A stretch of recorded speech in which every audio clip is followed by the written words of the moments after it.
할렐루야. 반갑습니다. 오늘은 사도행전 성경 공부 다시 처음으로 40번째 시간입니다. 40회니까 굉장히 이제 많이 이제 됐죠. 1년에 52주로 치면은 이제 거의 한 40주를 이렇게 했으니까 우리가 사도행전에 대해서 깊이 있게 이렇게 이제 봤다 이렇게 볼 수가 있습니다. 26장까지 사도행전이 28장까지가 있으니까 어떻게 보면 이제 3분의 2 정도 이렇게 왔다 이렇게 볼 수 있겠죠. 자, 그래서 우리 오늘은 이제 사도 바울이 어디를 가서 전도를 하냐면은 바로 고린도입니다. 고린도. 자, 그래서 오늘 이 40과는 선교를 풍성하게 하는 동력자들, 바울의 동력자들에 대한 이야기가 전반부에 나오고, 또 이제 후반부에 또 이제 유대 아가야 총독 갈리오 때 이야기를 이렇게 하고 있습니다. 40과는 이제 제가 집필을 한 건데, 여러분들 40과 우리 교재를 한번 보죠. 자, 교재를 보면 164쪽입니다. 우리 164쪽에 이 책, 공무사님 다음에는 이 책을 또 가져오세요. 집에 있는지 모르겠는데, 자, 164쪽을 보시고 지도를 보는 겁니다. 그래서 성경에 보면 바울의 선교여행 지도가 있으면 성경을 이렇게 보셔도 돼요.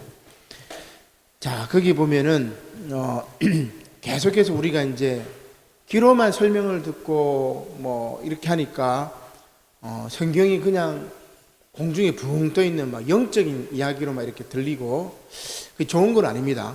영적인 말씀이긴 하지만 구체적으로 우리에게 체화가 되는 말씀이고, 역사 속에서 살아 움직였던 그런 생명의 말씀, 또 바울도 마찬가지고 지중해 연안을 이방 선교를 위해서 막 땀을 흘리고 피를 흘리면서 돌아다녔던 겁니다.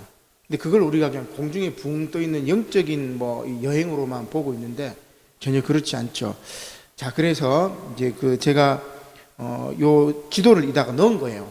그래서 제가 집필했던 과에 이렇게 넣었는데, 그 이전에는 계속 이렇게 지역이 나와도 뭔지 이제 잘 파악이 안 될 것 같아서 지도를 넣었는데, 우리는 이제 바울의 2차 전도 여행을 하면 이제 눈에 쑥 들어올 거예요. 그죠? 여러분, 자, 164쪽. 자, 바울의 전도 여행 어디서부터 시작이 됩니까?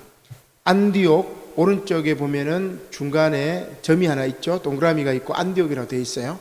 안디옥에서 바나바와 바울을 선교사로 파송을 하죠. 자, 그렇게 해가지고 지금 터키 지역으로 갑니다. 더베 루스드라, 그죠?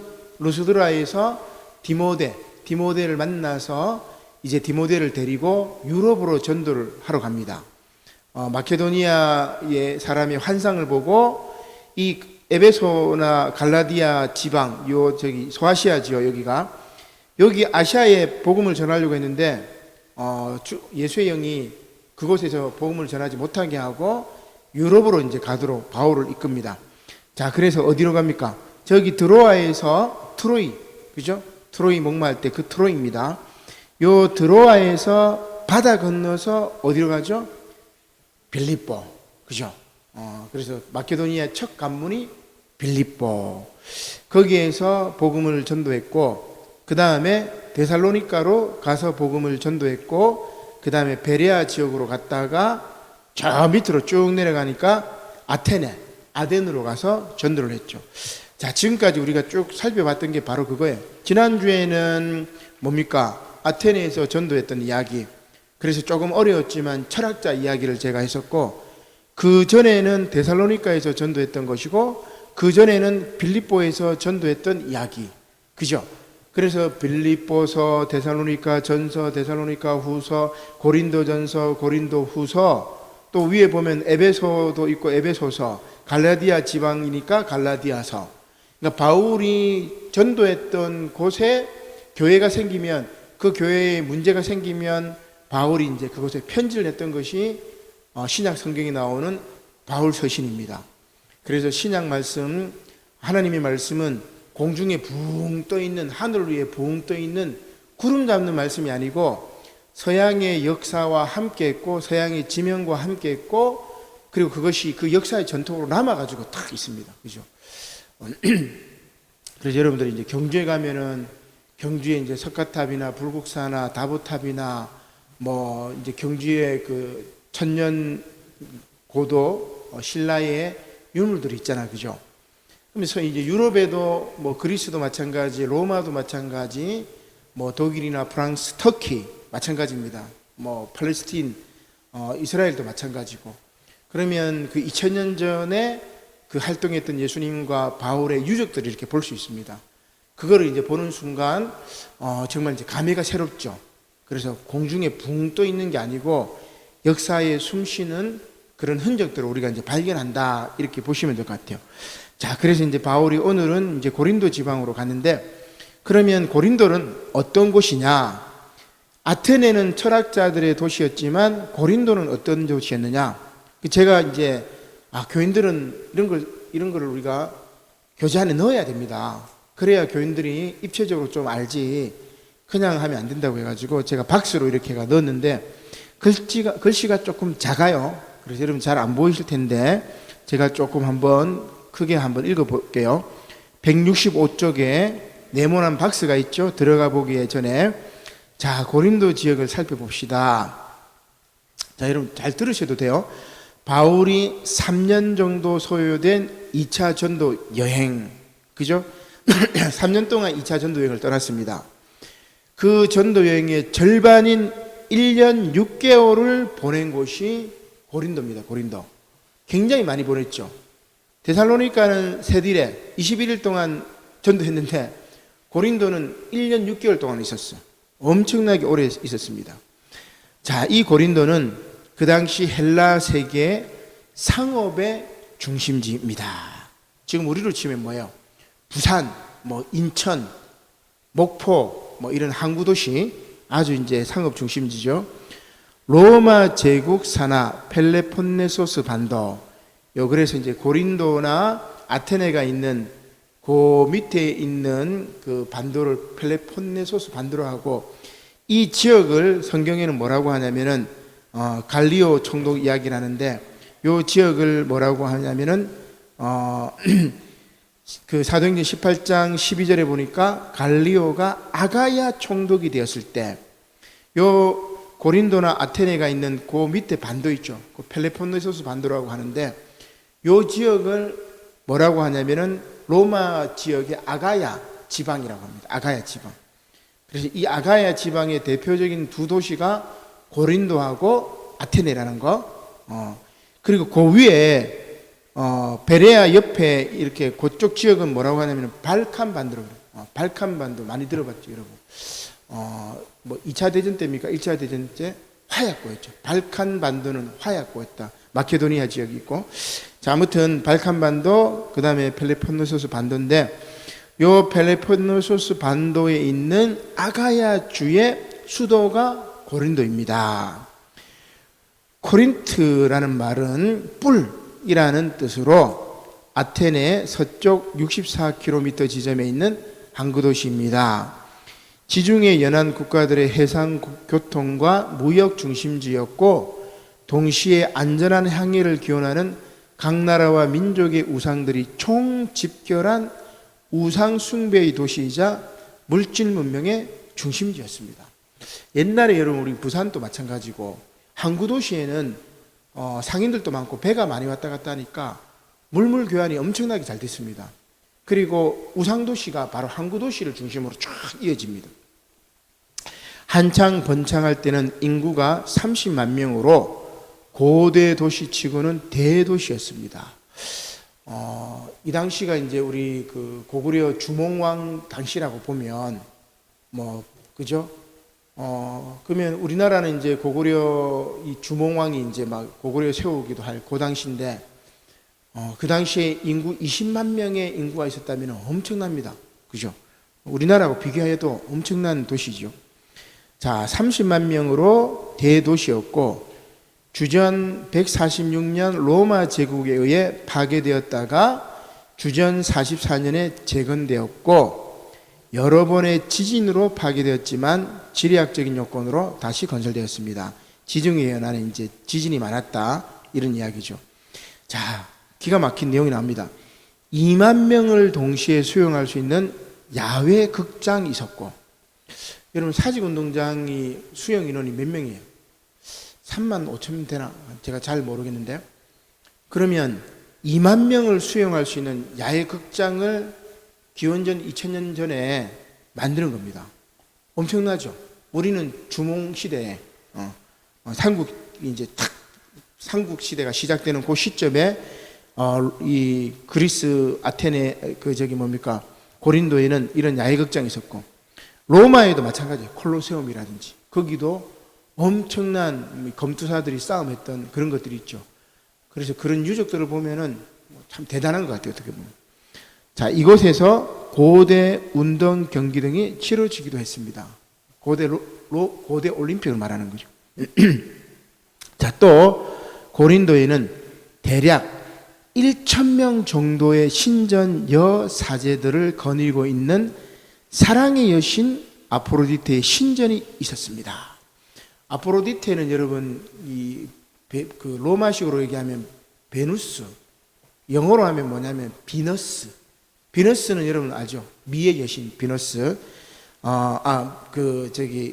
사랑의 여신, 미의 여신 이렇게 이제 이야기를 할 수 있는데, 이 미의 여신 이 아프로디테 그 신전이 있어가지고 신전의 여사제들이 대부분 이제 창녀였습니다. 온갖 음행이 이제 자행되기도 했죠. 그래서 이 지역이 성적인 문란이 심했다는 것은 고린도전서 5장 1절에도 나타납니다. 자, 그래서 고린도전서 5장 1절에 보니까 바울이 이런 얘기를 합니다. 누가 그 아버지의 아내를 취하였다 하는도다. 물론 이제 친어머니는 아니죠. 아버지의 아내니까 어떻게 보면은 새어머니 이런 개념으로 볼 수가 있긴 한데, 그 당시에는 일부 다처제였으니까 아버지 아내를 범하고 교회가 그것을 덮어두고 있을 정도입니다. 그러니까 고린도 교회가 그렇게 음란했던 거예요. 자, 이렇게 성접촉을 예사롭게 여겼기 때문에 주로 처녀들이 무역상들을 접대하였고, 당연히 여성들은 아는 것이 많았습니다. 자, 신전에 여성 장녀들이 있었어요. 이들이 이제 무역상들이 신전에 와가지고 제물을 바치면서 이제 성관계를 하는 거죠. 이제 그렇게 할 때 거기에 이 무역상들이 이제 내가 어느 나라에 가니까 어떤 신기한 물건이 있더라. 또 어느 지역에 가니까 어떤 사람이 있더라 하면서 그런 이야기를 막 전해줘요. 그러니까 이제 그 신전에 있는 여성들이 그런 얘기를 들어오니까 새로운 지식이에요. 신지식. 여러분, 그죠?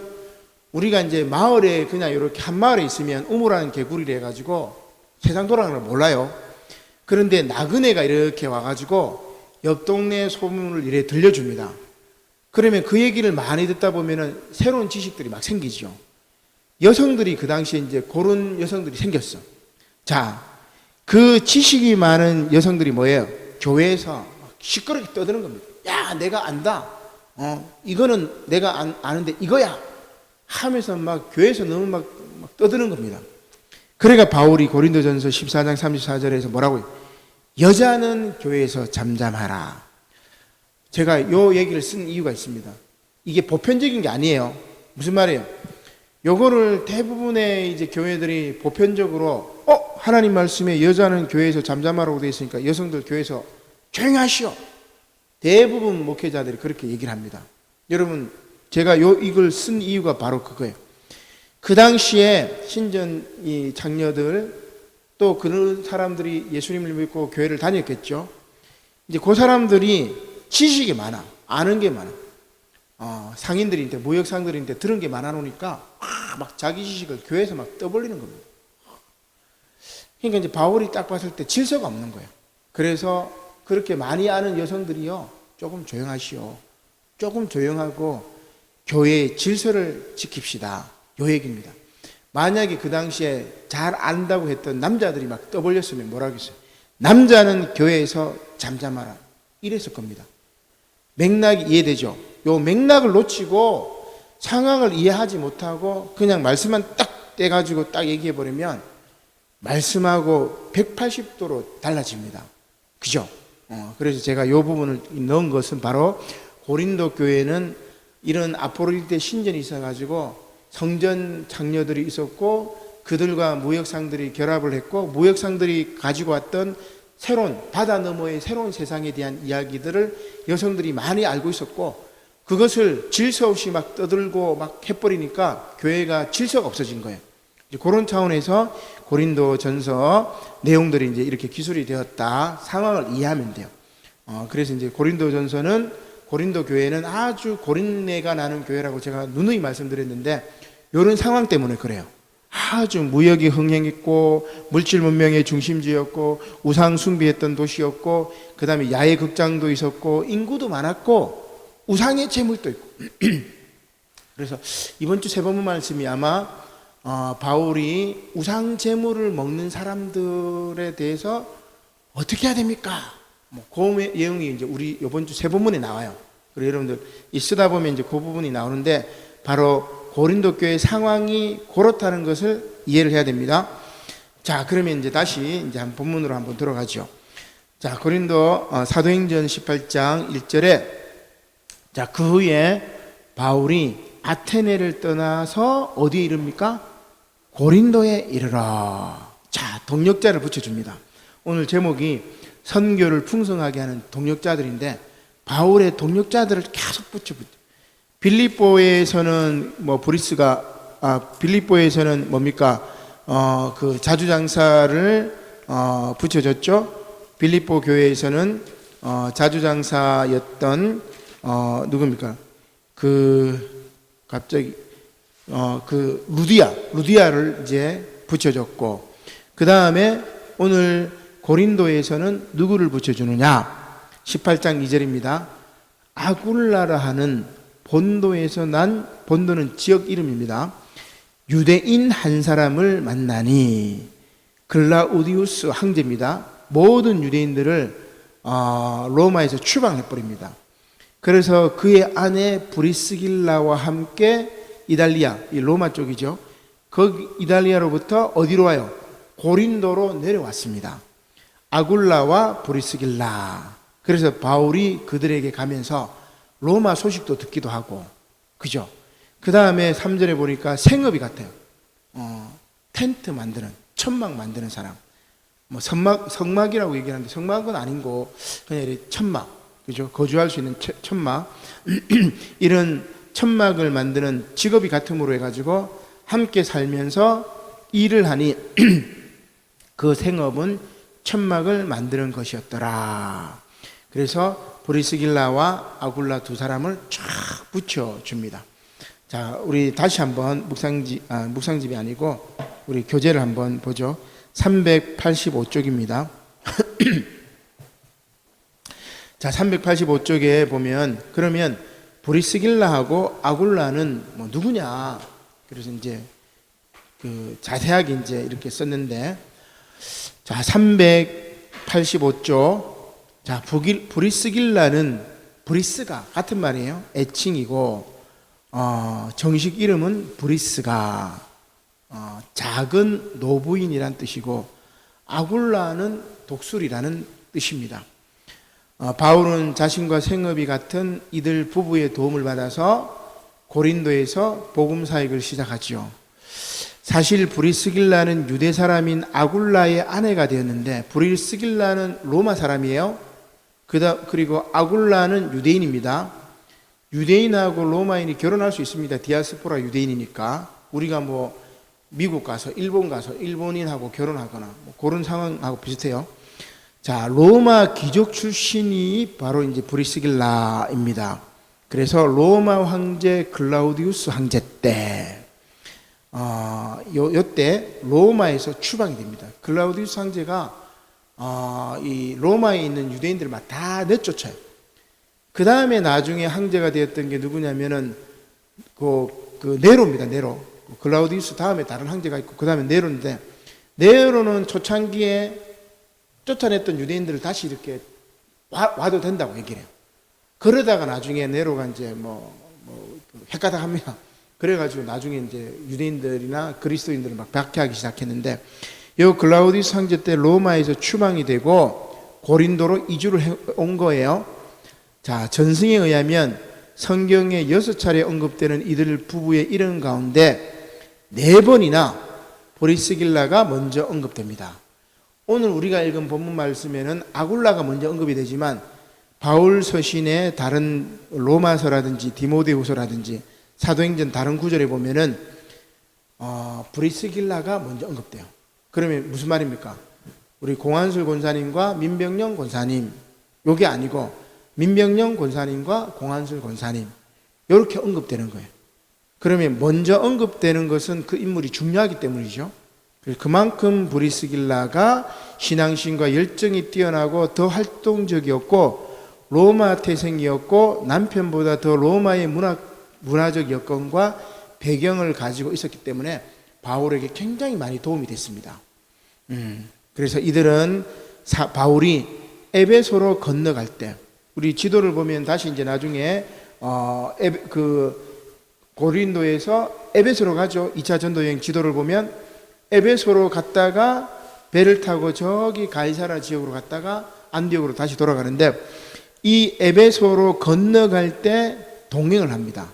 그리고 에베소에 머물면서 바울의 전도 활동을 도왔고 교회를 섬깁니다. 자, 로마 살다가 고린도로 추방됐다가 바울 따라 에베소까지 쫓아가. 그 두 부부가, 그죠? 대단하죠, 어떻게 보면. 그래서 브리스길라를 히브리서의 저자라고도 뭐 이야기하기도 하는데 그건 정확하지는 않습니다. 굉장히 초대교회의 위대했던 여성 제자 가운데 한 명이 브리스길라. 기억해야 돼요, 그죠? 근데 우리가 이제 여성에 대한 것들을, 여성의 어떤 신앙인의 뛰어난 여성 인물들을 우리가 많이 이제 찾아내고 발굴을 해야 되는데, 전에 이제 제가 성서 여성들 해가지고 막 계속 했었잖아요, 그죠? 이제 그런 것처럼 브리스길라도 다시 발견해야 될 그런 인물이라 이렇게 볼 수가 있습니다. 자, 그러면 다시 이제 또 본문으로 돌아가죠. 자, 그래서 브리스길라와 아굴라를 만나가지고 바울이 그들하고 이제 많이 이제 선교 사역에 도움을 받았고, 자, 선교를 풍성하게 하는 동력자들 첫 번째가 브리스길라와 아굴라였고, 자, 두 번째는 5절에 보니까 실라와 디모데가 마케도니아로부터 내려오매. 그러니까 아테네로 도망온 거는 바울이 먼저 도망왔어요, 그죠? 그리고 실라하고 디모데는 거기 있었습니다. 바울이 아테네에 가서 전도하다가 이제 고린도 가서 딱 전도하는데 한 1년 6개월 동안 있어 놓으니까 실라하고 디모데가 이제 마케도니아로부터 쭉 내려온 겁니다. 자, 이제 바울에게 힘이 붙죠, 그죠? 브리스길라 아굴라도 만났지, 이 사람들이 도와주지. 그 다음에 뭐예요? 실라하고 디모데가 탁 내려오니까 바울이 하나님의 말씀에 붙잡혀 유대인들에게 뭐라고? 예수는 그리스도라고 막 증거. 얼마나 신났겠어요, 그죠? 복음을 전하는데 막 동력자들이 막 탁 생기는 거예요. 모세도, 여러분, 모세가 아말렉과 전투할 때, 그죠? 양 옆에서 다 팔을 들어주잖아요, 그죠? 여러분, 목회를 할 때 참 동역자를 붙여주고 사역자를 붙여주고 그 다음에 일꾼들을 딱 붙여주면 막 신납니다, 신나. 근데 일꾼이 아니고 방해꾼들이 막 생겨버려요. 그러면 얼마나 고통스럽겠습니까? 지금 바울이 가는 곳곳마다 유대인들이 방해를 했죠. 그러나 그만큼 동역자들을 붙여줘가지고 막 바울이 신난 겁니다. 그리고 이 동역자들 때문에 바울이, 유대인들이 막 자기를 힘들게 하고 막 죽이려고 하고 고소를 해도 헤쳐나갔던 거예요, 그죠? 믿음의 동역자들이 그렇게 중요하다고 할 수 있습니다. 자, 그런데 가만히 보니까 18장 5절에 보면 바울이 하나님의 말씀에 붙잡혀 유대인들에게, 고린도에도 유대인들이 많이 있었으니까 핵심적인 복음을 전합니다. 뭐라고 그러죠? 예수는 메시아입니다. 예수는 그리스도입니다. 예수는 주님이십니다. 예수님이야말로 우리의 구원자이십니다. 이걸 전해요. 그런데 여러분, 아테네에서 뭐라고 했어요? 아테네에서는, 우리 지난주 생각나지요? 아테네에서는 예수의 부활을 전했지만은 창조주 하나님도 전했고 성령 하나님도 전했고, 그 다음에 아테네에서는 철학자들하고 막 논쟁을 했어요, 그죠? 철학자들하고 논쟁을 합니다. 스토아 학파라는 철학자, 운명론을 가지고 있는 이 철학자들하고 논쟁하고, 그 다음에 유물론 철학자들, 에피쿠로스 학파하고 막 논쟁을 하고 철학적인 논쟁을 했어요, 아테네라는 도시에서는. 근데 고린도라는 도시에서는 거기는 철학자가 없어요. 있기는 있었겠죠. 많이 없단 말이에요. 거긴 철학의 도시가 아니에요. 여기는 뭐예요? 상업의 도시고 음란의 도시고 우상숭배의 도시고 타락했던 도시고 이런 도시이기 때문에 너희들의 메시아는 바로 구세주는 예수다. 예수가 그리스도입니다.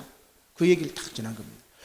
그래서 여러분 복음이라는 것은 그 상황에 맞게끔 전할 때 파워가 있는 거예요. 상황을 무시하고 막 떠벌려 버리면 그거는 이게 매칭이 안 돼.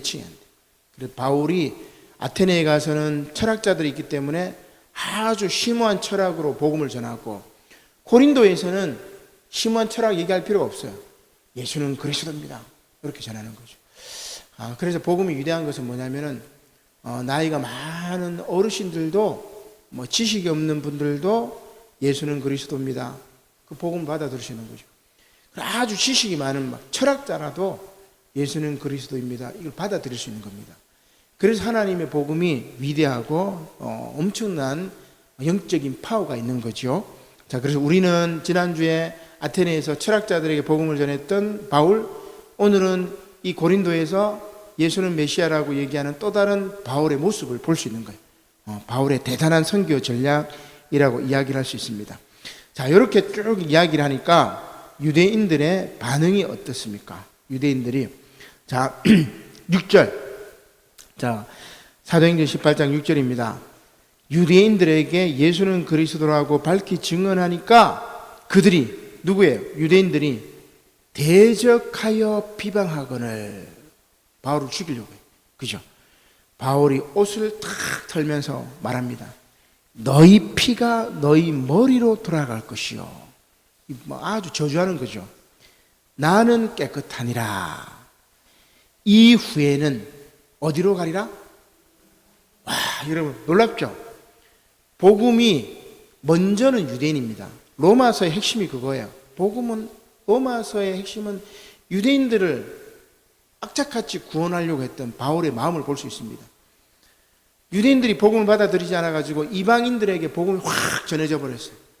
그러나 바울은 이방인들에게 복음이 받아들여졌지만 그래도 자기 동포인 유대인들을 구원하려고 막 간절히 사모하는 마음이 있었어요. 그죠? 근데 여기에는 지금 이제 그 이후에는 이방인에게로 그리스도의 복음이 가리라 탁 선포해 버린 거예요. 그죠? 여기서는. 자, 그래서 그 다음에 이제 옮겨가지고 어디로 갑니까? 하나님을 경외하는 디도 유수도라는 사람의 집에서 갔고 그 집은 회당 옆입니다. 유대인 회당 옆. 그래서 18절에 보니까 회당장 그리스보가 온 지방과 더불어 주를 믿었고 수많은 고린도 사람들 이방인들이겠죠? 믿고 세례를 받았더라. 그래서 또 동력자를 붙여줬어요. 디도 유수도라는 동력자를 붙여줬죠. 회당장이었던 그리스보도 붙여줬죠. 그리고 많은 고린도 사람들 이방인들을 붙여줘가지고 그들이 예수를 믿고 세례를 받고 구원을 받게 됩니다. 자, 이렇게 18장 11절에 보니까 1년 6개월을 머물며 고린도에서 하나님의 말씀을 가르쳤다. 여기 이제 1달락. 자, 그 다음에 이제 어떤 일이 생기느냐? 어떤 일이 생깁니까? 갈리오 총독, 아가야 총독 갈리오 때입니다. 자, 12절. 갈리오가 아가야 총독 되었을 때, 자, 아가야는 아까 제가 말씀드렸죠. 그리스 남쪽 지역에 있는 반도, 펠레폰네소스 반도입니다. 원래는 이케아라고 이제 원래 발음돼야 되는데, 우리 성경에는 참 말이 좀 그 옛날에 그 한자식으로 바꿔가지고, 트로이도 드로아라고 막 번역해버렸고, 페르시아도 뭐 바사 이렇게 번역해가지고, 새로 이제 성경을 제대로 번역해야 됩니다. 지명은 세상에 지금 그 뭐 지리 지명하고 똑같은 걸로 맞춰줘야 되는데, 옛날 한자식으로 이렇게 번역을 해놔가지고 아주 이게 지금 안 맞아요. 그래서 이게 성경이 이제 그렇게 한데, 하여튼 아무튼 그 아가야 지역의 총독이 갈리오입니다. 이때 유대인들이 일제 일어나서 바울을 대적합니다. 유대인들이 왜 대적했어요? 예수는 메시아라고 얘기하니까 바울을 죽이려고 하는 거죠. 유대인들이 그 예수님을 죽였기 때문에 그 다음에 유대인 그리스도인들도 있습니다. 이들은 예수를 그리스도라고 믿어도 할례를 받아야 돼. 그 다음에 율법을 지켜야 돼. 막 이런 식으로 해가지고 계속해서 거짓 복음을 막 전하잖아. 그죠? 이제 이런 상황 속에서 유대인들이 들고 일어나서 바울을 죽이려고 합니다. 그리고 법정으로 데려갑니다. 법정으로 데리고 와서 13절에 이 사람이 율법을 어기면서 하나님을 경외하라고 사람들을 권한다. 자, 그때 바울이 입을 열고자 할 때 갈리오 총독이 유대인들에게 말합니다. 너희 유대인들아, 만일 이것이 무슨 부정한 일이나 불량한 행동이었으면 내가 너희 말을 들어주는 것이 옳거니와 재판을 할 수 있다. 그런데 만일 너희들이 말하는 이 문제가 바울을 소송했는데 이 문제가 너희들의 언어와 너희들의 명칭과 너희들의 법에 관한 것이면, 유대교 율법에 관한 것이면, 혹은 메시아가 예수냐 뭐 이런 거에 대해서 이야기하면 너희가 스스로 처리하라. 나는 이러한 일에 재판장 되기를 원하지 아니하노라. 탁 손을 털어버려. 누가 그랬죠? 여러분, 예수님 재판 때 누가 그랬어요? 본디오 빌라도가 손을 털어버립니다. 나는 저 사람에게서 죄를 발견하지 못했다. 너희 알아서 해라. 손을 털어. 그래도 본디오 빌라도는 기독교인들에게는 끊임없이 저주의 이름으로 이제 대칭이 되는 거죠. 여기 있는 이 갈리오도 마찬가지예요. 그래서 바울의 일생은, 전도를 하면서 바울의 일생을 쭉 살펴보면은 예수님이 가셨던 그 인생하고 비슷하게 가요. 그러나 예수님은 유대인이었기 때문에 로마의 제도에 의해서 십자가 처형을 받지만, 물론 이제 바울도 그렇게 되지만 로마 시민이 꼰자였기 때문에 바울은 쉽게 그렇게 처형하지 못해요. 나중에 이제 로마에서 순교하긴 하지만, 자, 이렇게 딱 갈리오가 손을 딱 털어버려요. 자, 그 다음에 16절에 이 유대인들을 바울과 함께 법정에서 탁 쫓아냈어요. 그래서 사람들이, 유대인들이 어떻게 해요? 해당장 소수데노를 잡아서 법정 앞에서 때리되 갈리오가 어떻게 해요? 이 일을 상관하지 않아요. 아주 이 갈리오도 아주 이제 이 뭡니까? 아주 이 머리를 잘 돌리는 거죠. 그러니까 종교 문제니까 너희들 알아서 하시오. 딱 이렇게. 이제 세상 법정에 종교 문제가 갔을 때, 요새는 이제 세상 법정대로 이제 이게 처리를 합니다. 그래서 이제 우리도 종교 법정이 있잖아요. 그죠? 재판국이 있고, 당의 재판국이 있고, 노예 재판국이 있고, 총회 재판국. 우리도 삼심으로 이렇게 한단 말이에요. 근데 거기에 이제 노예에 불복하고, 당에 불복하고, 총회에 불복하면은 세상 재판으로 가요. 옛날에는 이 교회 재판을 인정을 해줬는데, 이제는 이제 교회 재판보다는 세상 재판으로 가버려가지고 막 계속해서 끊임없이 분쟁이 이렇게 되고 있는데, 요 갈리오 같은 경우도 이제 그냥 유대인들 너희들 싸움이니까 너희들 알아서 해. 이렇게 이제 가버리는 거죠. 자, 그래서 이제 그 부분을 제가 이제 한번 또 문제를 하나 낸 게 있는데, 자, 갈리오에 대한 이야기죠. 그래서 문제는 165쪽에 보면은 갈리오 그 총독에 대한 이야기를 166쪽이죠. 5번 166쪽의 5번에 보면 바울을 고발한 유대인들의 심중을 꿰뚫은 갈리오 총독은 바울을 어떻게 판단했으며 그의 행위는 어떠했나요? 이것을 통해 믿지 않는 사람들의 판단과 행위도 유추해 봅시다. 자, 요 얘기인데, 자, 답을 한번 보죠. 자, 386쪽입니다. 자, 386쪽. 갈리오는 유명한 철학자 세네카의 형제입니다. 여러분, 세네카는 아주 유명한 사람이죠. 이게, 그 스토아파 철학자 가운데 아주 유명한 사람인데, 세네카의 형제였다고 이야기를 합니다. 51년에서 52년에 아가야주의 총독이었고, 바울을 고발한 유대인들의 입장은 어떤 입장입니까? 지금 바울이 로마 국가의 질서와 권위를 파괴하면서 소동을 일으킨다. 해코지를 한 거죠. 바울은 지금 뭐를 한 거예요? 예수는 그리스도라고 복음을 전했을 뿐이에요. 그런데 유대인들은 이 바울을 잡아 죽여야 되는데, 잡아 죽이기 위해서는 로마 법에다가 소송을 걸면 되겠죠. 그래서 바울이 로마의 국가 질서를 어기고 로마 황제의 권위를 파괴하고 소동을 일으킨다고 딱 이야기를 해봅니다. 근데 이 갈리오가 어때요? 이것은 유대교 내부의 종교 분쟁 문제라는 것을 탁 깨뜨려 봅니다. 그래서 유대인들의 고발은 국가 권력의 도움을 얻어서 그들의 적대자들을 몰아내고자 하는 출책임을 갈리오가 알았던 겁니다. 따라서 갈리오는 유대인들의 고발을 착 거절한 거예요. 본디오 빌라도도 이제 그걸 알았고, 그죠? 근데 유대인들은 예수님을 잡아 죽이려고 하면은 유대법으로 처형하는 것보다는 로마의 손을 빌어가지고 처형하는 게 좋다고 생각했어요. 그죠?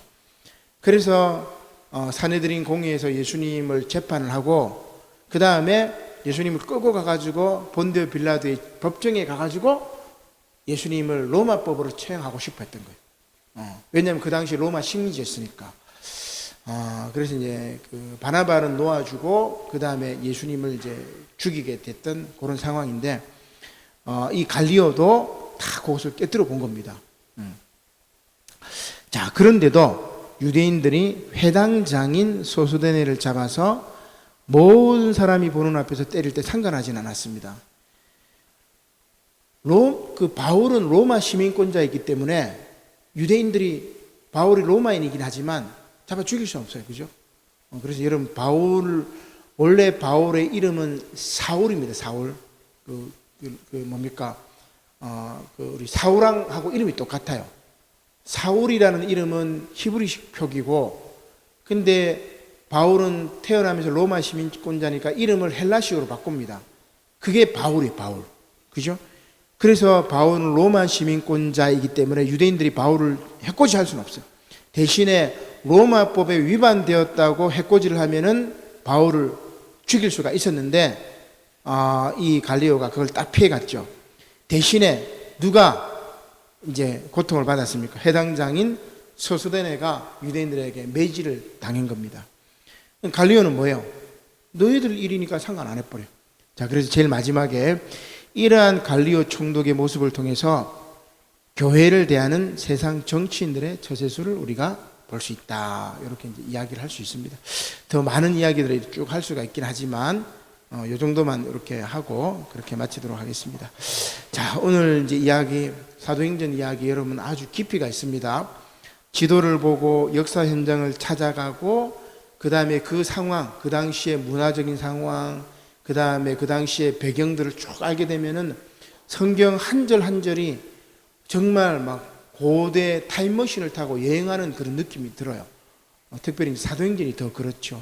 그래서 사도행전을 깊이 읽고 묵상함으로 해서 정말 성령의 놀라운 역사를 경험하는 저와 여러분들이 되시기를 주님의 이름으로 간절히 축원합니다. 아멘. 기도드리겠습니다. 고마우신 하나님, 감사를 드립니다.